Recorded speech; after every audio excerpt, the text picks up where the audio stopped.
Bueno, Marie, ¿cómo estás? Nuevamente reunidas acá para charlar de un tema.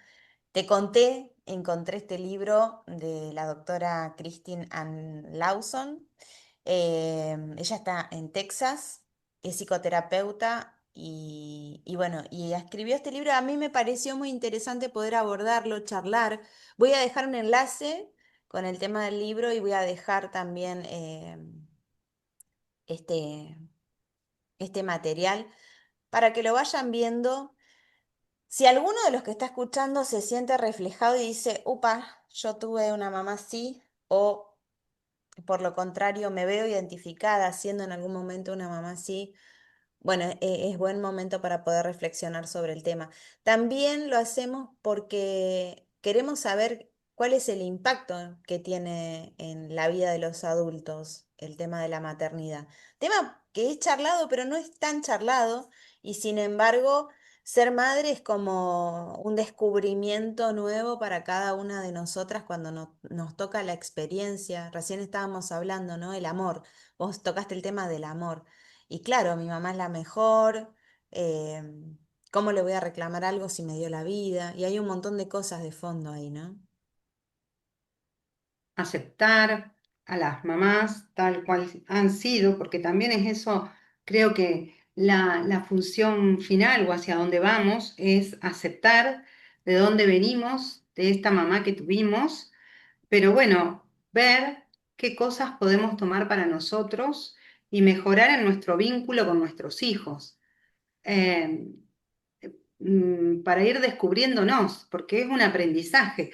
Siempre hablamos de procesos, este proceso que es descubrirme a mí mismo, quién estoy siendo, y también empezar a cambiar ciertas cosas que voy descubriendo en mi forma de vincularme con los demás, como para que sea un vínculo más sano dentro de la medida de lo posible. Mm. Y siempre decimos, si no podemos darnos cuenta solos, bueno, siempre saber que hay mucha gente especialista en el tema que nos puede ayudar y nos puede acompañar, aunque sea un tramito de nuestro vivir, nuestro pasar. Sí, hoy estábamos hablando de eso y también, ¿no? Acá hablamos de la madre límite, pero también por otro lado vamos a hacer otro encuentro para hablar de poner límites, porque es tan fundamental, ¿m? Poder poner límites. Así que bueno, vamos a ver esto que nos propone esta autora. Y yo voy a ir leyendo y vamos a ir charlando del tema, porque ella propone 4 arquetipos de madre. Y para empezar, dice que las madres imaginarias y la realidad distorsionada. Para el hijo de una madre límite, la realidad es un terreno inestable. La madre habita un mundo de fantasía dictado por estos estados de ánimo impredecibles, no por hechos. Bueno, sí, muchas veces como mamás experimentamos el miedo y yo no zafé de esa, mi mamá tenía pánico, de hecho no me dejó ir de viaje de egresados. Hago un poco de catarsis, pero sí, esos miedos imaginarios excesivos a veces hacen que la personalidad también sufra, ¿no? Las consecuencias. Porque esta mamá en público así se presenta como la fachada de normalidad, de encanto, superficial, la madre perfecta, pero en privado tiene mucho miedo y vive un caos emocional, invalidación, negligencia e incluso furia, ¿no? Imagina que el amor de tu madre se siente como un cálido abrazo en un momento solo para convertirse en una cadena asfixiante de decepciones en el momento siguiente.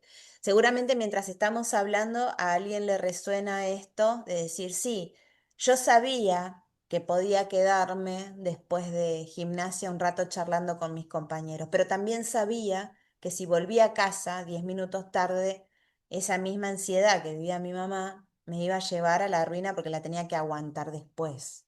¿A quién no le ha pasado? Digo, ¿no? Que espero que no a todos, pero a muchos les ha pasado.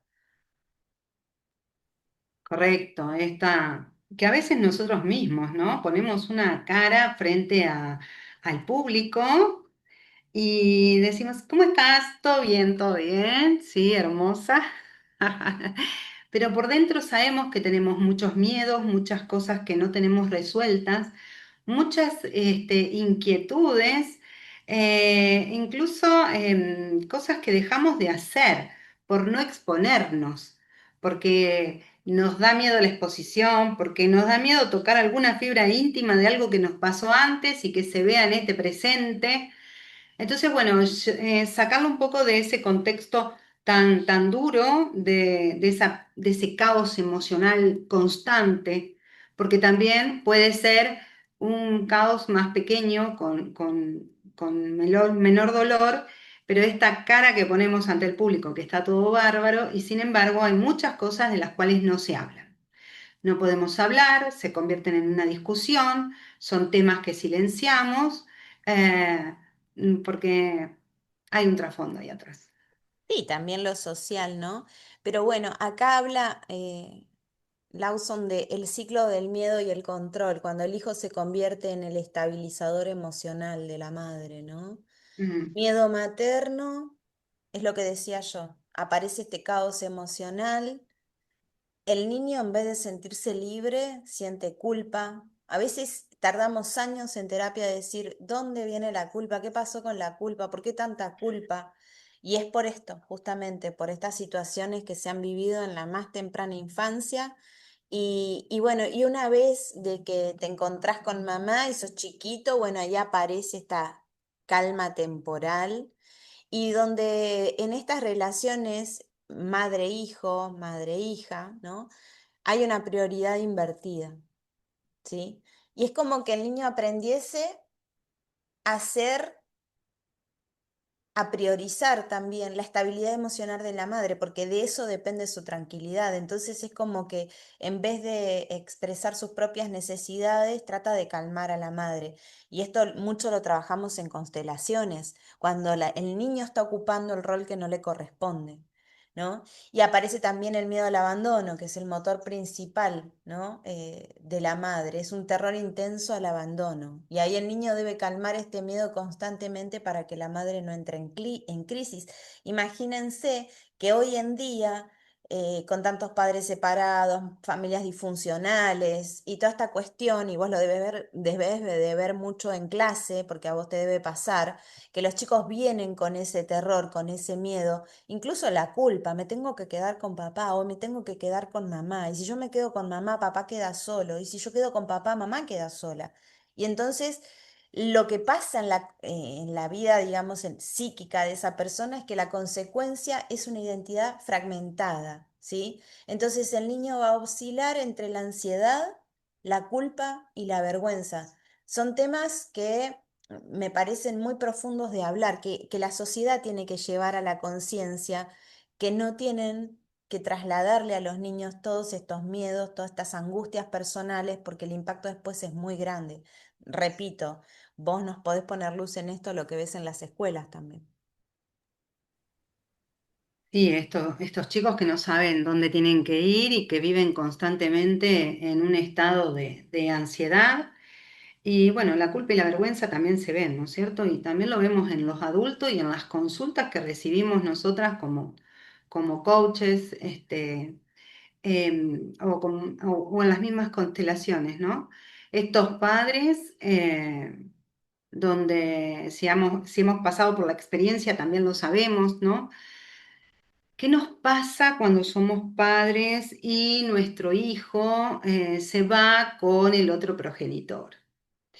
Y comienza su vínculo con la nueva pareja de nuestro progenitor.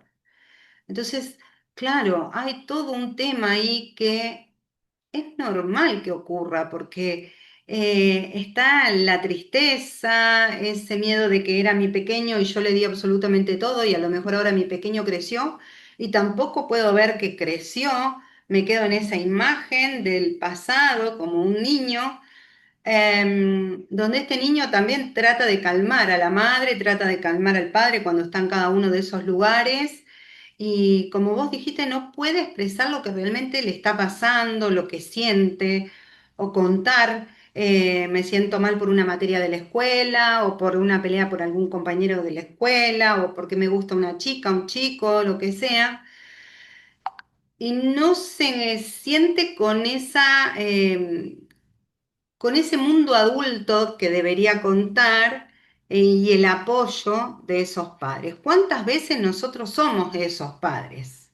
Mm, Porque una consultante el otro día me decía, yo entiendo, desde mi raciocinio, yo entiendo que va con el padre, que está todo bien, que es bueno para para mi hijo, que ya son grandes, pero a mí, sin embargo, me sigue dando una cosita acá en el pecho, una angustia, una tristeza. Bueno, qué bueno que lo podemos expresar, qué bueno que lo podemos decir, porque también decir que hay muchas herramientas para acompañar estos procesos, mm. Y que no también estás entender, sola, no sos la única persona o solo el único, ¿sí? Que está en este mundo viviendo una separación, los hijos que van a un lado y al otro, que no sabes cómo contener, que te quedó una tristeza sobre lo que no fue con la pareja. Pero bueno, tratar de salir ahí, ponerlo en palabras, habitar esa emoción que está dentro tuyo, para que no se convierta en este caos emocional que dice ahí uno de los eslabones de esta carrera, de esta cadena, ¿no? Donde parece un círculo constante, donde no podemos salir de ahí.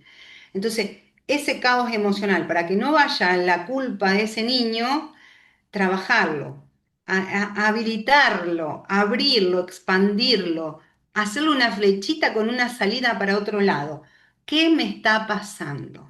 Siento esto y lo otro. Y es bueno que lo esté sintiendo, es malo que lo esté sintiendo. ¿Qué me permite? ¿Qué no me permite? Porque ahí es donde vas a poner un poco de aire, vas a quitarle toda esa tensión, ese mundo que está en tu cabeza muchas veces y vas a sacar a ese niño o a ese adulto, a ese joven, a ese adolescente, a veces a ese adulto, ¿sí? Que es nuestro hijo y que sin embargo sigue estando en este medio ahí, mediando con culpa, con vergüenza, con ansiedad. mm, mientras hablabas también decía, pensaba, ¿sí? Que posiblemente hemos tenido madres así. Entonces también reconocer esos miedos heredados, ¿sí? Estas Mm, angustias que son heredadas tan importantes de reconocer. Esta autora identifica que estos trastornos tienen cuatro arquetipos, ¿sí? Y están basados en la emoción dominante de la mamá. Y estos cuatro arquetipos ella los dividió en estos que están acá y vamos a, a nombrarlos. Les pido a todas paciencia consigo mismas y paciencia, y a los varones también, ¿no? Paciencia con sus madres. Esa era mi mamá, van a decir, ¿no? La huérfana. Porque la huérfana, bueno, el motor de la huérfana es estar desamparada. Una vez atendí a una paciente que me dijo, mi mamá siempre, siempre, siempre estuvo enferma. Yo mm, siempre la cuidé, siempre en la cama, siempre con depresión. Yo fui su primer hija, pero ella después tuvo 8 hijos más. Sin embargo, yo tuve que cuidar de ella y cuidar de todos mis hermanos. Y la habitaba una profunda depresión y enfermedades constantes. Siempre estaba enferma. Bueno, esa mamá con esa forma, ¿no? Con esa emoción dominante, eh, es terrible porque hace que también se confundan los roles. Por eso digo, esto se trabaja mucho con las constelaciones, donde hay un desajuste en los roles, ¿sí? Otra mamá es la ermitaña, ¿no? El miedo, la mamá temerosa, la mamá que prefiere tener todo alejado de todo el mundo, estar alejada de todo el mundo, es más seguro si estoy en mi propio núcleo, encerrada en mí. La reina, la queen, la superpoderosa, ¿no? Se me viene a la mente esta, el diablo viste a la moda, ese carácter, ¿no? De mujer toda poderosa, que también tiene un impacto. Y la bruja es terrible porque la bruja la mueve el enojo. Así que vayamos identificando si alguno dice, la mía era una mezcla de todos. Bueno, Paciencia, paciencia con el proceso. Hoy estamos poniendo lupa nada más, pero vamos a seguir más adelante, ¿no? Vamos a hablar de cada uno de los arquetipos, ¿sí? Si querés, te doy lugar para que cuentes el de la huérfana. Bueno, donde la mamá huérfana es esta vida es demasiado dura para mí. Fíjense ustedes ahí en la imagen, ¿no? Se victimiza, se percibe a sí misma como una víctima. eh, Esto de los traumas pasados lo revive tal cual si fueran hoy, si estuviesen pasando hoy, ya sea que son reales o imaginarios, ¿sí? Pero estamos ahí con ese discurso como si fuese el presente y no se pudo cerrar ese ciclo y dejarlo ahí en el pasado y crecer. Como dijiste hoy, tu papá me dejó. Yo soy la víctima porque él se fue y me Claro, dejó y yo quedé acá, ¿no? Entonces ya empieza el victimismo, como para poner un ejemplo. claro. Mm. Sí, tu papá o tu mamá, porque también del otro lado está también el También. discurso. Entonces, vernos en estas situaciones, percibirnos a nosotros mismos, hoy hablábamos de la autorreflexión, ¿no? Y todo este material de lectura que traemos, eh, para vernos, pero no para vernos con esta mirada desde el juicio, sino para vernos, percibirnos y darnos cuenta cómo podemos salir de esa situación y habitarnos con mayor eh, responsabilidad, adultez, Mm. autonomía. Y saber de dónde viene el trauma, ¿no? Claro, Bueno, yo lo comenté recién al principio, pero esta mamá es a menudo la que utiliza las enfermedades o las crisis crónicas de salud y es la que te tiene retenido para que no te vayas. Y esto lamentablemente pasa en la vida adulta.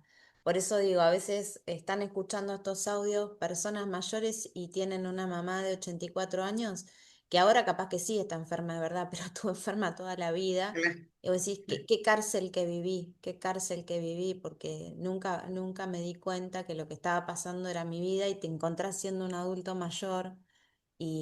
Y bueno, tengo casos cercanos, ahí está el caso de Ángela también, que está en el libro y lo vamos a compartir, pero es real que a veces esa es una cárcel que pareciera, ¿no?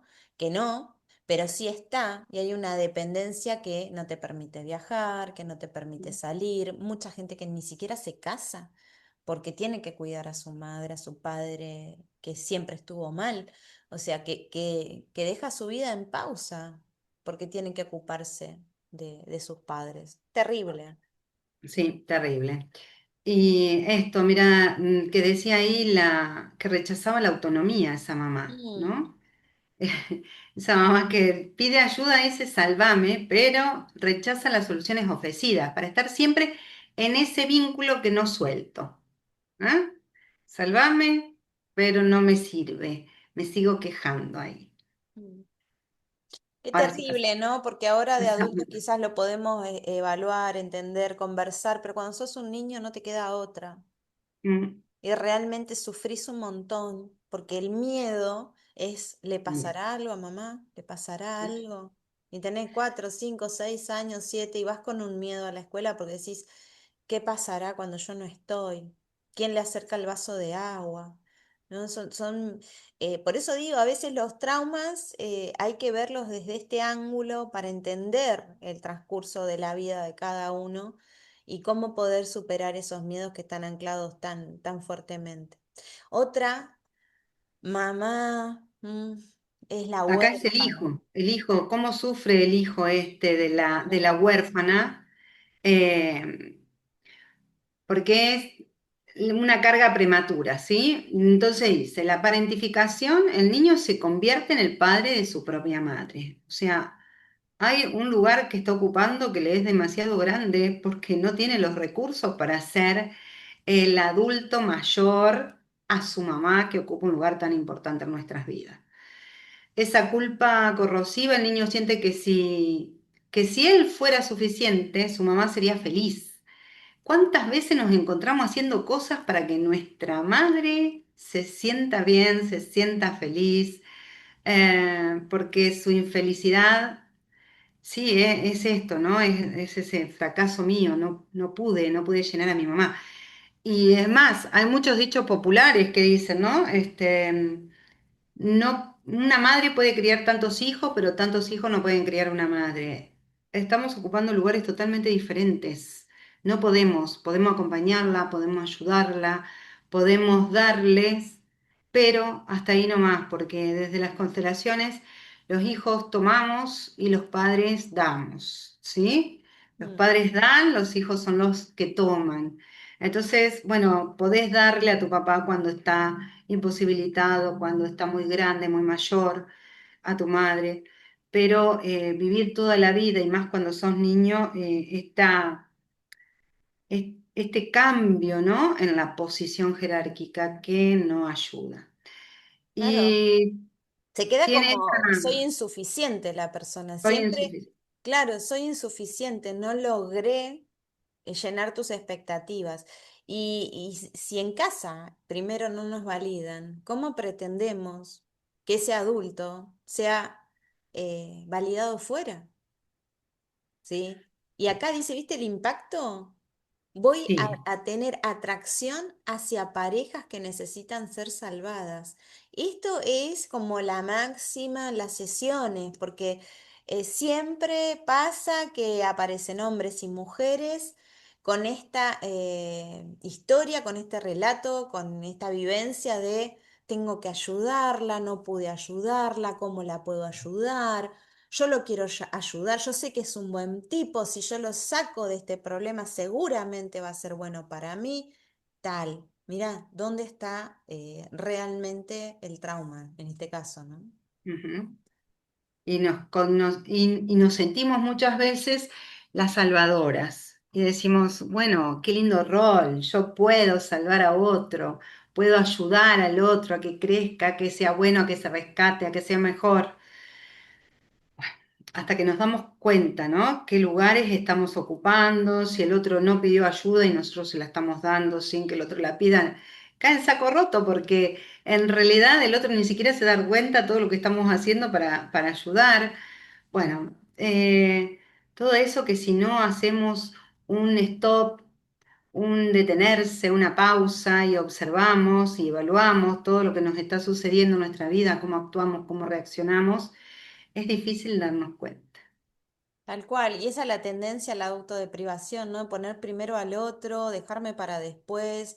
Y estas personas que, nada, espero que si les resuena y les resuena que están en esas, nos puedan escribir, porque es muchas veces tan transparente cuando pasa que organizan su vida en relación a esa persona que tiene que ser salvada. Y muchas veces el otro no necesita ser salvado, es autosuficiente. Yo hablo a veces con parejas que me dicen, pero si yo no le estoy pidiendo nada que haga por mí.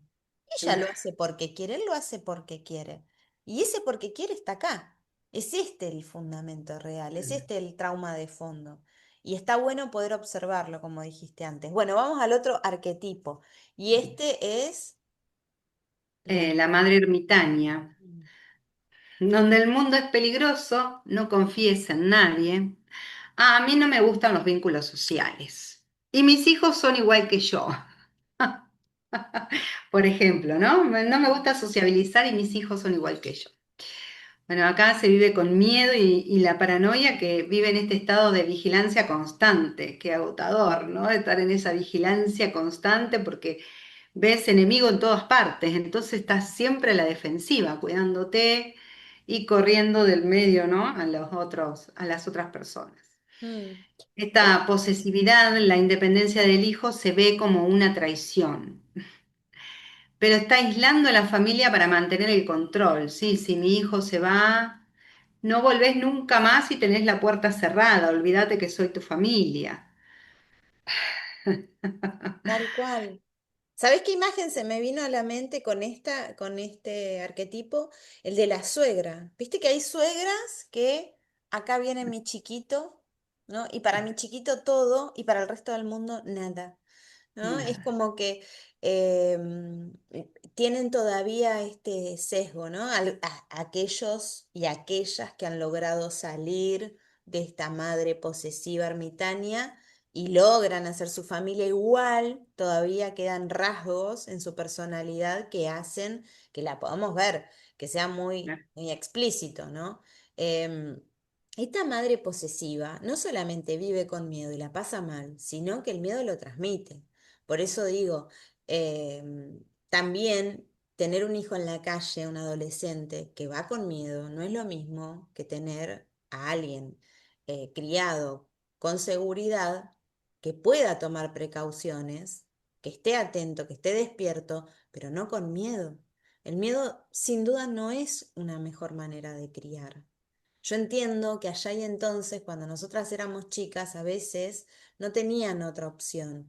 Por eso yo lo conté al principio que mi mamá era de estas, era de todo miedo, y entiendo también la temporalidad social que vivíamos en ese momento, porque claro. también había desaparecidos, había crisis, había momentos difíciles, sobre todo, bueno, hay que ver eso en cada país lo que estaba pasando, acá pasó, entonces ella venía de vivir eso, yo no lo viví, pero ese miedo latente le quedó y lo trasladó, me lo trasladó a mí. Entonces, esa manera de proteger y cuidar sin duda no es sana, porque ya después se traspasa un límite, ¿no? El límite de no tengas amigos, la mala junta, ese va a ser malo con vos, o esa amiga no te conviene. Y así te van aislando de una manera que, bueno, obviamente después uno tiene que hacer las terapias correspondientes para poder socializar en la vida, ¿no? Y seguir adelante con la propia vida, que es lo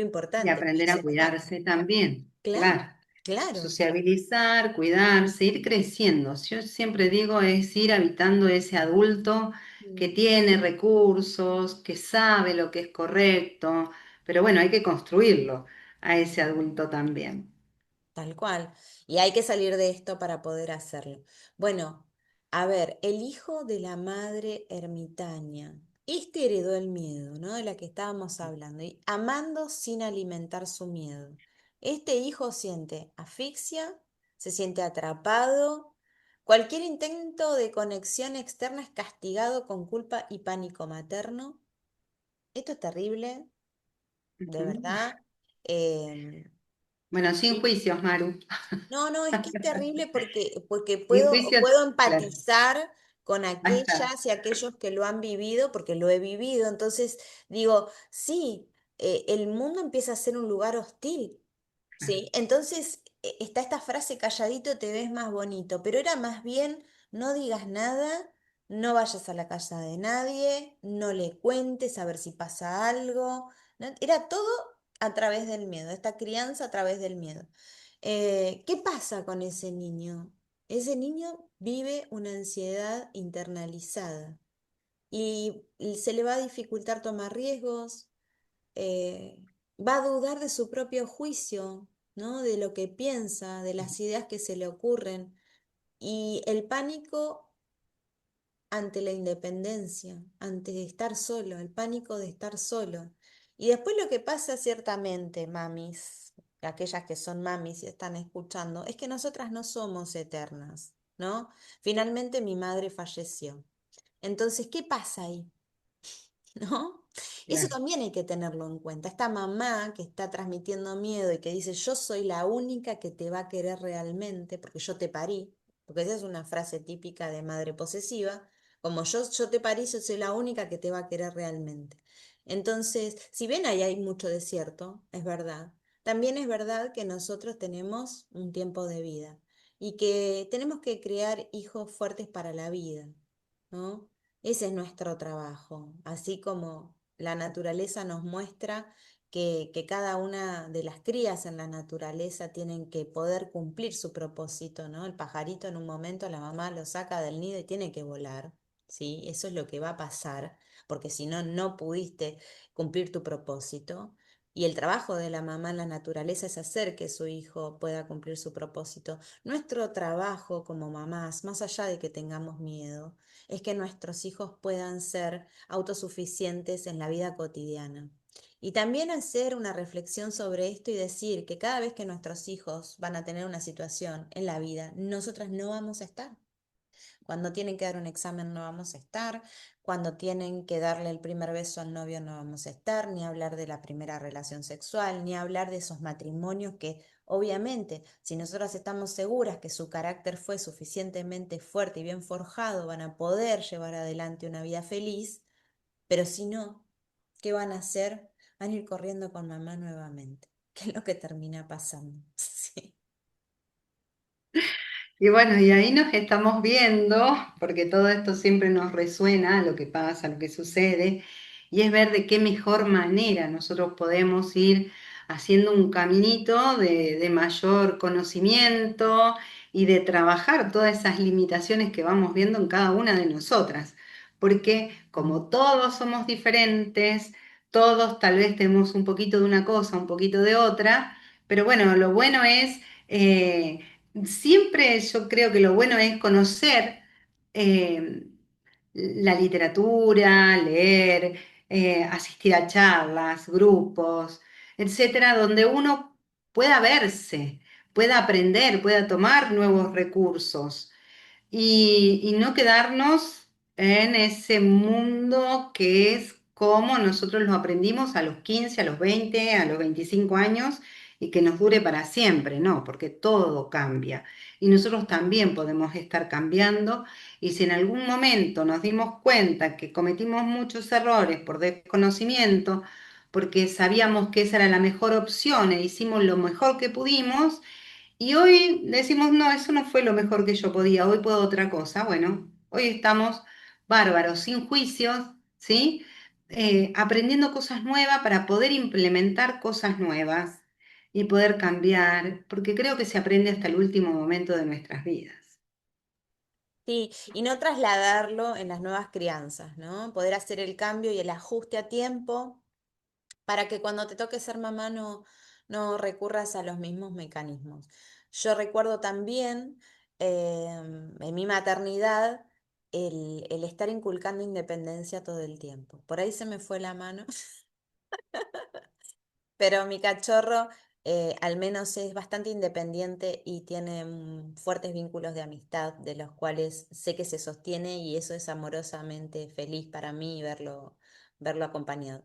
Entonces, bueno, vamos a otro arquetipo, ¿no? Que es la madre reina. Yo merezco más. Está terrible. Esta es terrible, mírame a mí. eh, Recuerdo también esto, ¿no? De me voy con mi abuela y, y lo puedo decir porque lo he vivido yo amorosamente, ¿no? Pero sé que hay muchas mamás que no pueden compartir a sus hijos, que no quieren que esté con la abuela, que no quieren que esté con la tía, que no lo sueltan, ¿no? O si el nene tiene un gesto, le hice este dibujito a mi tía, la madre en vez de ponerse feliz se pone como loca y dice, no, ¿cómo? ¿No? Vos sos mío, yo para vos y vos para mí. Y pasa eso, ¿no? Mm. Fíjate la imagen, de esa mujer que tiene el pecho hundido o no tiene nada ahí en esa parte, ¿no? Entonces, hambre de espejo, dice, impulsada por un vacío interior profundo, donde necesita validación y atención constante para existir, como que si está buscando constantemente la mirada del otro, porque en algún momento necesitó que la miraran. Trata a los hijos con exigencia y con derecho, como si fueran sus súbditos. Espera un trato especial y una lealtad absoluta. Eh, sí, me recuerda algunas películas también, ¿no es cierto? Porque hay mucho en el cine representando esta mamá, esta madre reina, donde tantas veces seguramente para vivir, para poder sobrevivir, ha tenido que asumir este rol de madre reina y ponerse todas esos vestidos, esas armaduras, esos adornos, ¿no? Pero bueno, no respeta los límites, es una intrusa en la vida de sus hijos, porque ve a sus hijos como una extensión de sí misma, no hay un límite, no hay un límite que pueda respetar. Se me vienen a la mente situaciones como estas mamás que hijo adolescente, abren la puerta del baño. Pará, me claro. estoy bañando. No, no. ¿Qué te estás bañando? ¿Qué me importa? ¿Me entendés? O acá mando yo que dijiste, ¿qué? Soy tu madre. Soy tu madre. ¿Qué te pasa? ¿No? Yo te di la Claro, teta, te sí. dice. Bueno, sí, ¿cuántas veces somos esto? Y mira, me llama la atención cuál es el contexto, ¿no? Gastos impulsivos, Mm, inestabilidad y necesidad insaciable de atención. mm, Como que atenderse a sí misma no es posible. Eh, Siempre tiene que ser a través de ese otro mm, ahí que nos está devolviendo una mirada. Por ahí si nos miramos con más amor y poner en ese espejo un amor gigante de autocuidado, autocompasión, autoamor, puede empezar a construir ese vacío, a llenar ese vacío que existe en esa mamá. mm. Me da mucha ternura. Sí, sí, sí, sí. Esta mamá seguramente ha tenido una carencia de atención en su infancia, por eso mismo es como es ahora, ¿no? Es Ujú. como fue o como pudo haber sido. Perdonen a las madres, ¿Ves? porque después de esto no quiero que salgan acá. Mirá, mirá, mirá, esa sos vos. No, claro. No, claro, esto es absoluto respeto, por favor, por lo que vemos. Eh, a veces en las constelaciones vemos a los hijos que te dicen, sí, sí, yo me doy cuenta que estoy en el medio, estoy en el medio. ¿Y qué estás buscando? Mm, Que me miren, y nadie te ve, nadie te ve. Entonces, ¿cuánto sacrificio hace el hijo por ese amor también? Bueno, y acá el hijo de la reina, ¿sí? Es amando sin convertirse en un súbdito. Ese es el objetivo. Claro, claro. Porque el niño es valorado solo cuando refleja positivamente a la madre. O sea, solo cuando hace cosas para que la mamá se sienta bien. Si el niño falla en reflejar, puede ser devaluado o descartado rápidamente. O sea, sos el mejor porque yo soy la reina y vos tenés que ser el mejor, si no. Y tiene muchos sentimientos de insuficiencia, el perfeccionismo, esto, que tiene que estar todo perfecto, que hay que hacerlo bien, que tenemos que ser buenos para la vista del otro. Y la creencia de que el amor debe ser ganado mediante el rendimiento. Entonces, todo lo que yo haga, todo tiene que ser perfecto y así mismo me siento insuficiente, me siento que no hago las cosas correctamente Mm. Mirá la como hijo, ¿no? imagen que está, viste, como todo atado. Y cuando hablabas también se me vino a la mente esto de vos sos mi preferido, ¿no? Esta mamá reina siempre le dice a uno de los hijos, vos sos mi preferido. Y ese hijo, el preferido, seguramente es el que más adula a esa mamá.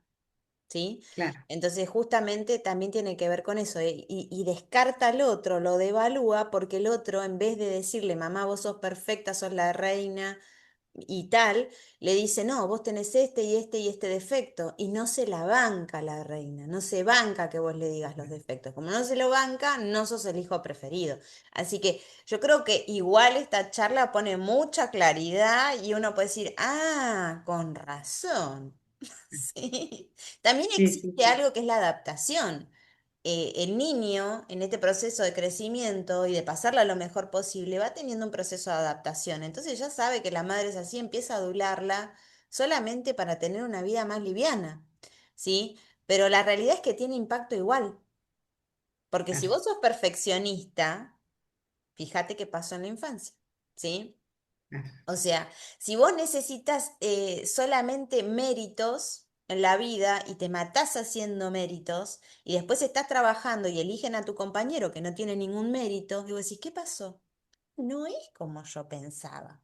Y no, fíjate que no.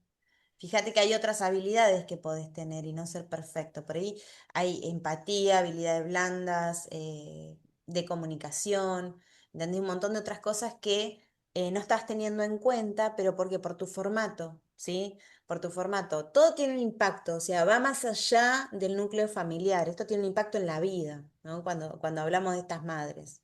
Para poner lupita, un poquito más. Mira, la belleza, estaba mirando ahí, esas mamás que a Bueno. veces son tan lindas, tan Ah, bonitas, que se trabajan tanto su figura, su cuerpo, sí. y en cierta manera como que trasladan eso a sus hijos, a veces como una exigencia, a veces como una exigencia camuflada, ¿no?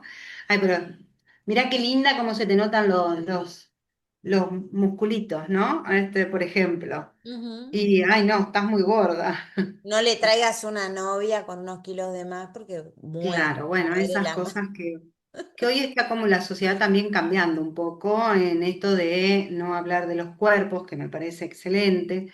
Claro. Eh, pero bueno, a veces, muchas veces, puertas adentro, en nuestras relaciones, en nuestros vínculos más internos, a veces esas cosas suelen suceder. Mm, lamentable. Vamos a hablar de la madre bruja. El deseo de destruir. Uy, no, esta es terrible. La madre bruja, la cruela de Vil, dice. A diferencia de los otros tipos, la bruja actúa con hostilidad consciente. Esta es mala y le gusta hacerlo. Ella hace una campaña de terror, ¿sí? Utiliza el miedo para provocar la sumisión total, humilla y denigra. Cuando venga tu padre, decían en mi época, vas a ver la que se arma. Nunca se armó ninguna, pero yo tenía un miedo terrible. Claro. Bueno, Entonces, pero a veces peor, decimos o dicen algunas veces, ujú, ¿no ves que no servís para nada, que sos una porquería o lo que mm, sea? Bueno, que también es triste cuando nos escuchamos decir eso o cuando escuchamos decir eso, ¿no? Porque siempre me gusta hablar en primera persona también porque digo, bueno, como no somos perfectos, siempre alguna cosa se nos sigue escapando. Entonces también estamos en este mundo. También tenemos un poco de estos cuatro tipos, ¿no? Según los esta autora. arquetipos, sí, sí, siempre pendulamos en todos los arquetipos. El tema es tener conciencia plena, por eso proponemos siempre el mindfulness, pero bueno, nunca llegar a un extremo, ¿no? Nunca llegar a un extremo. O sea, Claro. habitar el camino del medio, habitar el camino del medio. Pero esta campaña de terror, bueno, no tolera la privacidad ni la individualidad. Si el hijo intenta ser independiente, bueno, se desencadena la furia total de la madre bruja. Eh, este arquetipo, el de la madre bruja, es el que genera el trauma psicológico más profundo, ¿sí? Más profundo de todos. Porque esta mamá hace que esa persona tenga una conducta total de pasividad. Una vez tuve una consulta. Una vez tuve una consulta, lo puedo conversar porque fue hace muchísimos años, de una mamá que me consulta porque su hija no jugaba, pero cuando iba a la casa del padre sí jugaba, pero cuando estaba en casa no jugaba, ¿sí? La niña tenía 7 años y yo le digo, bueno, pero ¿qué pasa en casa? Ella se levanta, se baña, se peina, se perfuma, se pone el mejor vestidito y se queda sentada en el sillón y no hace nada.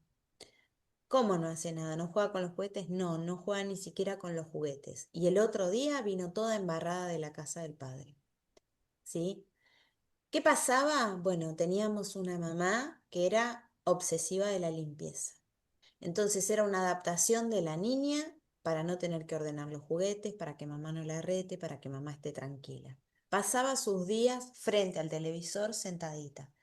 Son estos casos que aparecen donde decimos, bueno, acá no es el niño quien necesita terapia, sino que está sufriendo una fuerte adaptación a esta madre que de alguna manera le está haciendo pasar la peor infancia. La nena iba con el padre, se ensuciaba, saltaba, jugaba, se embarraba.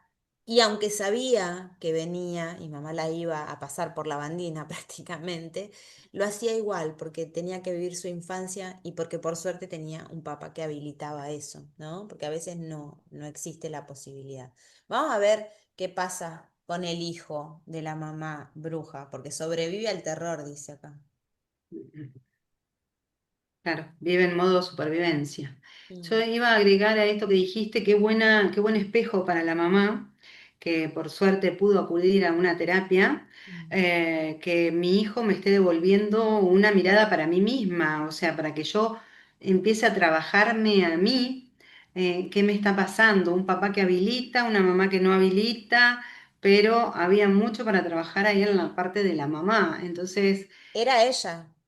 agradecer, claro, esto que estaba pasando y que dio con un terapeuta y que pudieron resolverlo. Sí, sí, sí, era trabajar sobre ella. Vos fíjate que ella ni siquiera lo veía. Decía, Por mi hija supuesto, necesita terapia. Yo no, ella no claro. lo veía, ¿no? Sí, a veces decimos mi hijo, el papá, mi esposo, y bueno, siempre devolvernos esa mirada hacia nosotros, a ver qué parte nuestra tenemos que revisar. Mm. Bueno, acá para el hijo de esta mamá bruja es vivir en modo supervivencia. La hipervigilancia. Este nene aprende a leer esos microcambios en el ambiente para evitar ataques.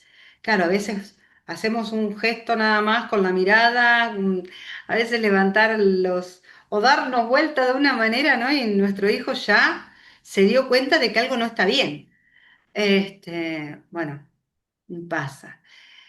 ¿Cómo internaliza esto el niño? Absorbe el odio de la madre, creyendo que es malo, que él es malo o que él es defectuoso. Fíjense ustedes cómo es, ¿no? La interpretación que hace el niño de esta lectura de cómo actúa mi mamá. Y es un impacto, es un trauma complejo de disociación, depresión severa, una identidad basada en la vergüenza tóxica. Ujú. Sí, sí, sí, la vergüenza en este caso era, sos una mugrienta, sos una bruja, justamente ¿no? El, el, el arquetipo se expresaba, ella le decía, pareces una bruja, vos tenés que ser una princesa, no una bruja, pareces una bruja, estás todo el tiempo mugrienta. Y esta cuestión de vergüenza tóxica, ¿sí? Que es esa vergüenza que, claro, si lo viviste desde la más tierna infancia, imagínate. No dejar que una niñita juegue, que se exprese, que sea, que juegue con sus muñecas, que coloree. O sea, los simples actos más comunes que un niño puede realizar en su primera infancia, acá están totalmente castigados con una vergüenza tóxica. Bien, qué bueno, cuánta luz ponemos en esto, ¿no? Cuánta luz en nuestras formas de vincularnos. Mm. Bueno, ahora vamos a hablar de la oscuridad interna, ¿no? De la sombra, porque justamente después nos hacemos adultos y vivimos con esta sombra y no, no sos vos, dice acá, es el trastorno, ¿sí? No sos vos, es el mecanismo que te hizo supervivir todos estos años, ¿no? Em, Acá vamos a hablar un poco de la biología, de la neurobiología, de la amígdala hiperactiva, que el cerebro límite procesa las emociones con una intensidad desproporcionada, percibe amenazas neutrales como peligros vitales. ¿Qué quiere decir? Que esos miedos que vos tuviste en la infancia por haber vivido situaciones límites con una mamá que encarnaba cualquiera de estos cuatro arquetipos, fueron muy fuertes. Imagínate, una niña de 5 años, de 6 años, de 7 o menos, ¿sí? Eso hizo que se grabe una sinapsis en tu cerebro que hace que hoy en la vida adulta posiblemente alguien te diga, che, no planchaste el vestido y vos vivas el trauma como cuando tenías esos 6 7 años, con mucho miedo, con mucho pánico, ¿sí? Entonces lo que hace es repetir por mecanismo de defensa tu neurobiología el mismo sentimiento y lo que haces es resentir y al resentir vos decís, ¿qué me está pasando? Era para tanto. Por ahí se lo contás a otro y otro te dice, che, no era para tanto, no era para que te pongas mal, ¿eh? Y empezás a querer alisarte el vestido o algo, ¿no? Este es un ejemplo, porque traíamos ese ejemplo, pero realmente lo que va a pasar siempre es que obviamente nuestro cerebro nos ayuda a supervivir y en ese caso va a repetir la emoción de una manera tan fuerte como lo viviste en esa primera infancia. ¿sí? Entonces, bueno, acá dice el mecanismo giro, ¿no? Que tiene que ver que los niños internalizan la disfunción materna y empiezan a sentir yo soy el problema, ¿sí? ¿Por qué? Porque si sienten que son el problema, aparece esta sensación, esta ilusión de seguridad. ¿Sí? Y esto pasa muchas veces en casos de abusos, en caso de golpes, en caso de maltrato, ¿no? Donde la víctima dice, no, yo tengo la culpa, yo no lo hice bien, seguramente se enojó porque fue mi culpa. Bueno, esto tiene que ver con este trauma de la infancia. ¿Mm? Bien. Y acá la conclusión es entender que esto es una patología biológica y psicológica es el primer paso para liberar la culpa. O sea, volver a ver, replantearnos, reflexionar, preguntarnos, ¿es para tanto? ¿Esto ya me pasó antes? ¿En realidad no hay otra forma de resolver esta situación? Bueno, empezá a buscar preguntas que te saquen de esa situación y también, si no es posible, pedí ayuda. Mm. Sí, y bueno, justamente, ¿no? Liberar la culpa, liberar también el miedo, liberar esa tensión con la que has estado viviendo todo este tiempo, porque seguramente tiene solución. Yo estoy segura que sí tiene solución con los movimientos sistémicos, con una constelación, con sesiones de coaching, con sesiones incluso de psicología grupal con tu familia para poder resignificar los vínculos y no hacer una réplica todo el tiempo de esos miedos anclados. Así que bueno, les quiero dar las gracias por estar escuchando hasta acá, si siguen escuchando porque les parece totalmente interesante el tema. Pero ¿cómo vamos a hacer con estas estrategias de sanación? Bueno, no vamos a poder curarnos de lo que pasó porque lo que pasó sucedió. Lo que sí podemos es resignificar y cambiar la respuesta automática que teníamos de esta respuesta amigdalar que estábamos hablando, ¿sí? Bueno, si vos tuviste el arquetipo de la mamá huérfana, bueno, plantéatelo, deja de rescatar, mostrar empatía, ¿sí? Empatía verbal, sin asumir la responsabilidad por lo que le pasa al otro. Entonces es te acompaño, te comprendo, ¿qué podés hacer para mejorarlo? Tratar de que el otro también evolucione y no cargar la mochila del otro.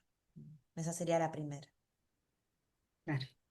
Con la mamá ermitaña, no alimentes el miedo. ¿Cuántas veces no conversamos lo suficiente o no decimos las palabras justas? Entonces también revisar qué es lo que decimos o cómo lo decimos y mantener tu realidad separada de su paranoia. O sea, no te involucres en el discurso del otro. Eh, Habítate, habita tu lugar, habítate con todos tus recursos, con todas tus fortalezas, para no entrar en esa manipulación, sería, ¿no? Que hacemos o que es, no es eh, ¿cómo voy a decir? No es pensada, no es una manipulación que lo hacemos a propósito, pero sí surge de este vínculo que no está trabajado. Bueno, después nos toca hablar de la reina. Si tenés una mamá reina, sí, o tuviste una mamá reina, hay que establecer límites fuertes con la reina, ¿sí? Podemos imaginarnos acá, ¿no? En gente popular, incluso en la Argentina, que representan a la reina, ¿sí? Bueno, no aceptes el rol de súbdito. A mí se me vino un personaje, pero no lo voy a decir. Horrible.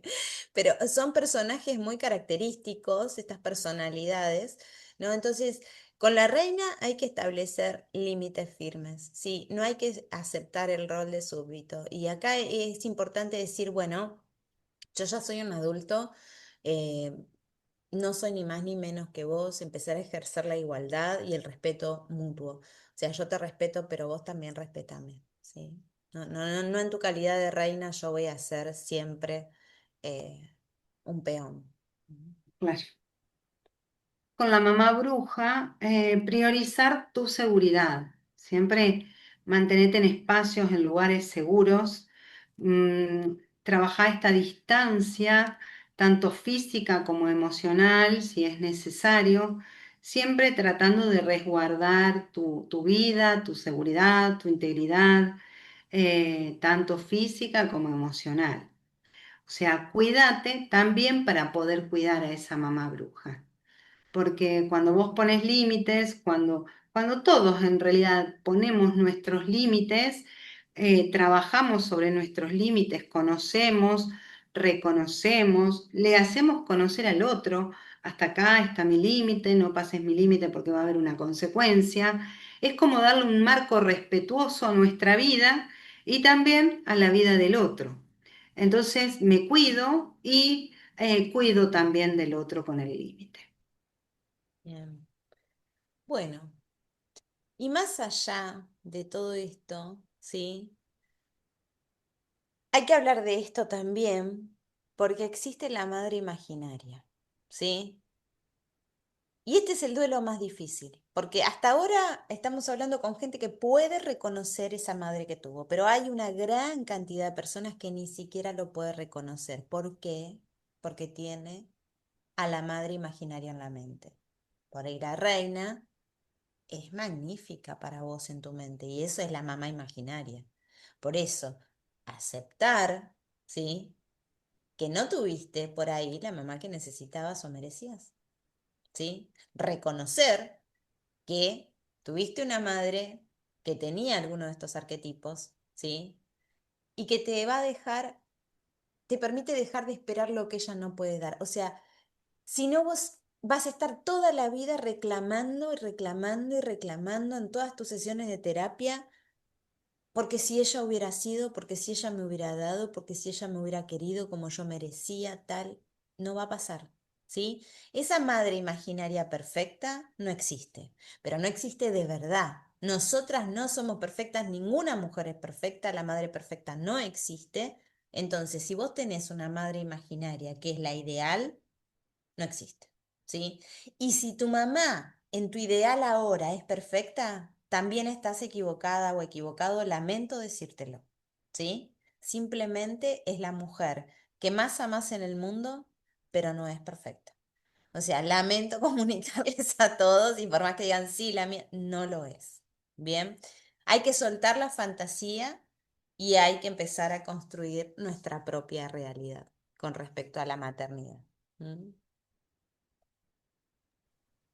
Bueno, qué hermoso esto, porque vemos a esa mamá cuando la bajamos a la mamá, ¿no? De ese El pedestal de pedestal. mamá perfecta, o empezamos a reclamar todo lo que no tuve, lo que no me dio, porque no, bueno, nuestra mamá fue la que fue, la que pudo ser, porque seguramente si tuvo estos arquetipos es porque también tuvo otra historia, una historia muy distinta a la nuestra, con sus dolores y tuvo que desarrollar uno de estos formatos que seguramente ha tenido otras herramientas en ese momento para poder cuestionarlos o para llegar de otra manera.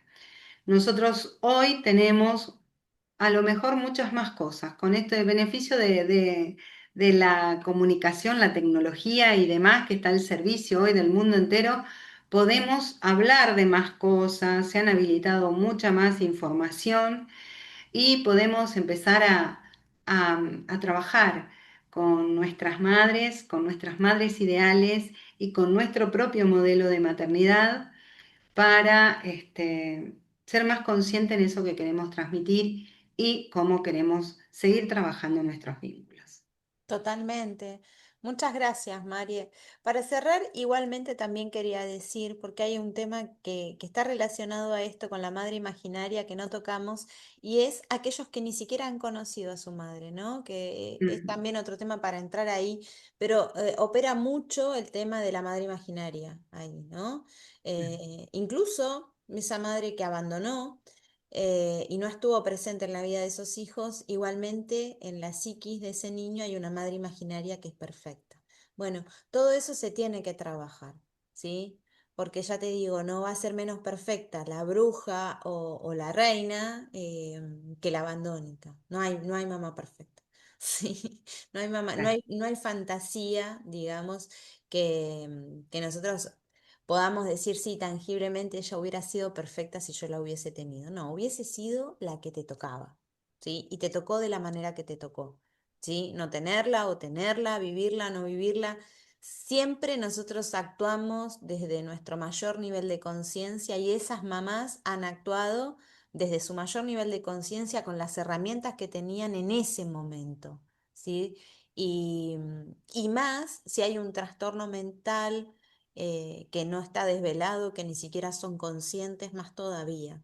No intentamos con esto justificar ningún tipo de comportamiento. Yo sé que hay personas que tienen daños y trastornos psicológicos por estas situaciones, pero sí lo que intentamos y hacemos es decirles que tienen esperanza de vivir una vida más libre y plena si trabajan sobre el asunto y para eso estamos dispuestas para acompañarlos. Así que bueno, traigan sus temas y vamos a estar felices de poder abordarlos, ¿sí? Como hacemos siempre. Gracias, Mariel, por este tiempo, gracias por esta charla. Me parece que estuvo buenísima y espero que nos comenten a ver si les interesa que sigamos ahondando con estos temas. Gracias, Maru, un placer. Gracias.